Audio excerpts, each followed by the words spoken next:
Why doesn't anyone want to talk about colorism among African American women and men? Colorism among African American women and men is a real issue, but it often goes unspoken or gets pushed aside for several reasons. Why does colorism still exist today? Can skin tone really determine the value and success prospects of people of color? What can you do to challenge the esteem associated with skin tone? Why do dark-skinned black women have less privilege than light-skinned and biracial black women? Believe me, when I tell you, in this video, you might find the answer. Number 1. Let's start this analysis by talking about the painful internal struggle. Unlike racism, which is clearly seen as external oppression, colorism feels like a wound from within the community. Talking about it can feel like exposing division in a group already fighting against systemic racism, so many people avoid it to preserve unity. Number 2. Fear of backlash. When someone brings up colorism, they risk being accused of airing dirty laundry, being divisive, or reinforcing stereotypes. It's easier to stay silent than to be attacked for pointing out painful truths. Number 3. One of the big tasks is to understand how to challenge beauty standards. Colorism is deeply tied to Eurocentric beauty ideals. Lighter skin, straighter hair, and certain facial features are still seen by some as more desirable. Admitting this means confronting uncomfortable truths about attraction, dating, and even marriage, subjects people are often defensive about. Number 4. Gender dynamics complicate it. For women, lighter skin is often associated with beauty, femininity, and desirability. Dark-skinned women are unfairly stereotyped as less soft or refined. For men, dark skin is sometimes fetishized as more masculine or dominant, while lighter-skinned men may be stereotyped as less strong. This imbalance makes conversations even harder, because experiences differ across gender. 5. How important is media and representation play a role? Hollywood, music, and social media often perpetuate colorism, casting lighter-skinned actresses, promoting certain aesthetics, and reinforcing biased beauty ideals. Calling this out means confronting industries people also admire and support. Number 6. People feel it's too close to home. Many families have traces of colorism, relatives praising lighter-skinned children, warning darker-skinned kids about opportunities, or even encouraging dating partners based on skin tone. To discuss it publicly is to confront generational pain and family complicity. People avoid talking about colorism among African Americans because it feels like reopening a wound that threatens community unity, challenges deeply ingrained beauty standards, and forces everyone to confront uncomfortable truths about attraction, opportunity, and privilege. Now let's go deeper into how colorism plays out between African American women and men, especially in relationships, dating, and social perception. Number 1. Let's talk a little about the habit about dating preferences and desirability.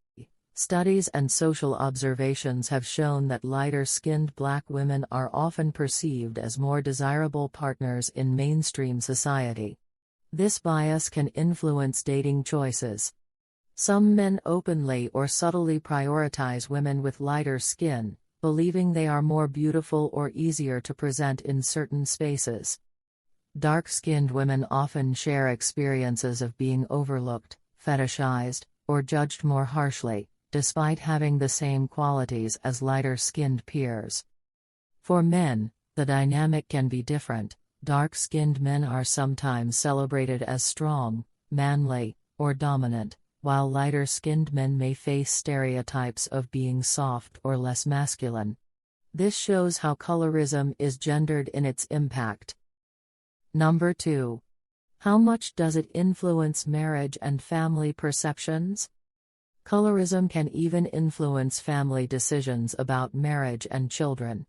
Some families quietly, or openly, encourage unions with lighter-skinned partners, hoping for children with a better complexion or good hair. This creates real pressure on men and women, affecting how they view partners and themselves. Number 3. How is the personal image associated with skin tone shaped by media's role in reinforcing standards? In hip-hop and R&B videos, lighter-skinned women are often cast as love interests, while darker-skinned women are typecast into roles that emphasize toughness or hypersexuality. Male rappers and celebrities have historically referenced light-skinned women as status symbols, reinforcing harmful hierarchies of beauty. Dark-skinned men, on the other hand, are more frequently idealized in fashion, movies, and music, showing how the bias cuts differently along gender lines. Number 4. What is the psychological and emotional effect when we talk about or psychological toll? Colorism doesn't just affect external choices, it shapes self-esteem. This is a time to reflect on how and why it is important. Dark-skinned women may internalize feelings of being undervalued, leading to struggles with confidence and self-worth in relationships. Lighter-skinned women can feel fetishized or judged as not black enough, creating another set of identity struggles. Dark-skinned men might benefit from certain stereotypes of strength but still face racism more intensely from outside communities. Lighter-skinned men can be teased for being soft or not authentic enough, which impacts how they perform masculinity. Number 5. Let's talk about something that both men and women don't want to talk about: the silence and denial. The biggest challenge is that when these issues are brought up in relationships, they are often dismissed as preference. While everyone has preferences, the patterns reveal that those preferences are often rooted in centuries of colonialism, slavery, and white supremacy. People deny it because admitting it forces them to question how much their desires are shaped by internalized bias. Colorism creates unequal dating and marriage dynamics, shapes family expectations, and deeply influences the way Black men and women perceive themselves and each other.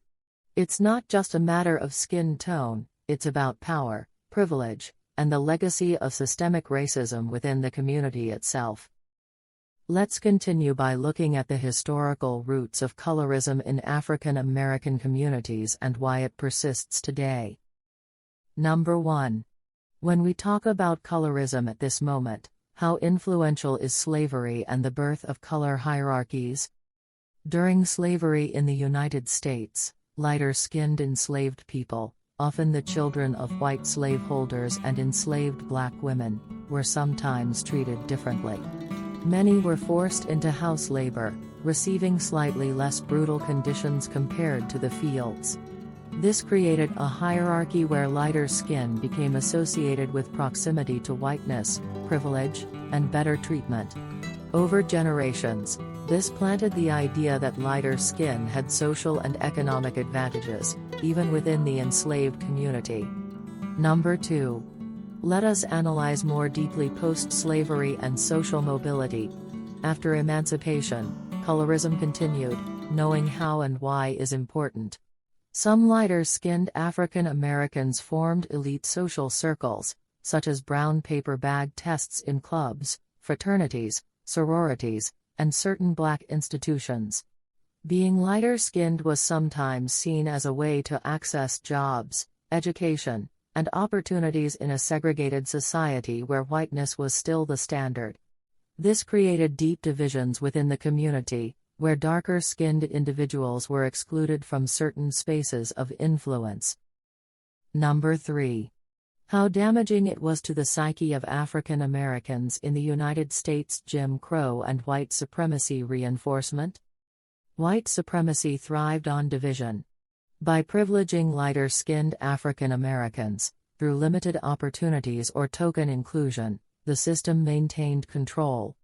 Darker-skinned individuals faced harsher discrimination, more policing, and greater social exclusion. Lighter-skinned people were sometimes used as a buffer class, placed in between white society and the broader Black community, reinforcing the idea that skin tone mattered for survival. Number 4. Now let's talk a little about media, Hollywood, and beauty standards. By the 20th century, mass media amplified colorism. To understand this phenomenon, we must know the variance behind this trend. Early black entertainers who gained mainstream success were often lighter-skinned because producers and audiences viewed them as less threatening or more marketable. Beauty pageants and advertising rarely celebrated darker skin, cementing Eurocentric beauty ideals.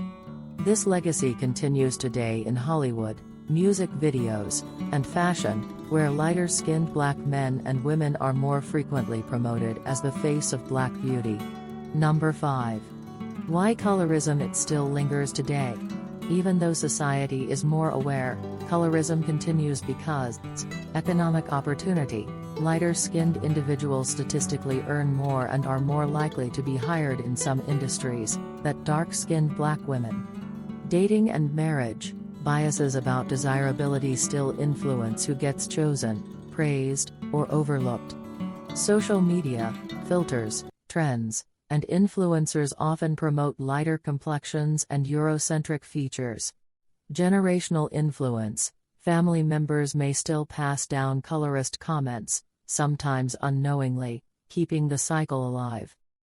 Colorism in African American communities was born out of slavery, reinforced by white supremacy, and sustained through institutions, culture, and media. Its persistence today shows how deeply colonial ideas about skin tone still shape identity, opportunity, and relationships. Don't have the slightest doubt younger generations are pushing back against colorism and reshaping the conversation. Number 1. Let's discuss about social media awareness. Platforms like TikTok, Instagram, and YouTube have become spaces where young African Americans openly discuss colorism. Dark-skinned women and men are calling out harmful beauty standards, exposing biases in dating culture, and sharing personal stories. Hashtags such as #MelaninMagic, #BlackGirlMagic, and #LoveYourMelanin celebrate darker skin tones and promote pride in features once stigmatized. Influencers, makeup artists, and creators now highlight inclusive beauty products and reject colorist messaging. Number 2. Representation in media and entertainment. Younger audiences demand diversity not just in race but also in shade representation. Dark-skinned actors, models, and musicians are gaining visibility and respect, challenging the old light is right narrative. Campaigns by major brands are slowly broadening their imagery, although inconsistencies still exist. Television shows and films created by black writers and directors increasingly showcase darker-skinned leads in nuanced, powerful roles. Number 3. What's happening right now when we talk about challenging dating norms? A growing number of African American men and women are openly rejecting colorist attitudes in relationships. Conversations about preferences are being unpacked, with people questioning whether their dating choices are genuinely personal or rooted in bias.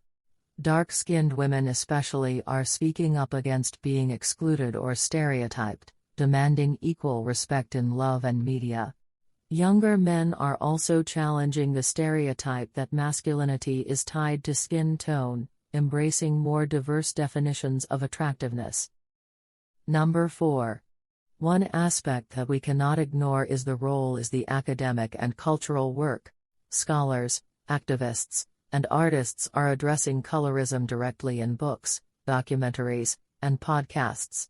They connect the dots between colorism, colonialism, and systemic racism, making it harder for society to dismiss the issue as just preference.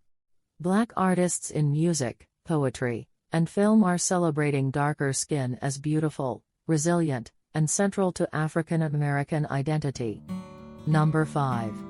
Intergenerational dialogue. What sets younger generations apart is their willingness to confront older family members about colorist comments. Phrases like "don't stay in the sun too long" or "find someone like to have kids with" are increasingly being challenged at the dinner table. This shift is breaking cycles of silence, forcing families to reflect on the damage of passing down these messages. Finally, we must have an idea about the road ahead. While progress is visible, colorism won't disappear overnight. It is deeply tied to history, economics, and systemic inequality. However, the cultural shift led by young African Americans is making it harder to normalize or ignore. By calling it out in music, art, fashion, and everyday conversations, they are reshaping the standards of beauty, worth, and identity. In short, younger generations are not just talking about colorism, they are actively dismantling it. They're rewriting the narrative to celebrate the full spectrum of blackness, pushing against centuries of division, and creating a more inclusive vision of identity.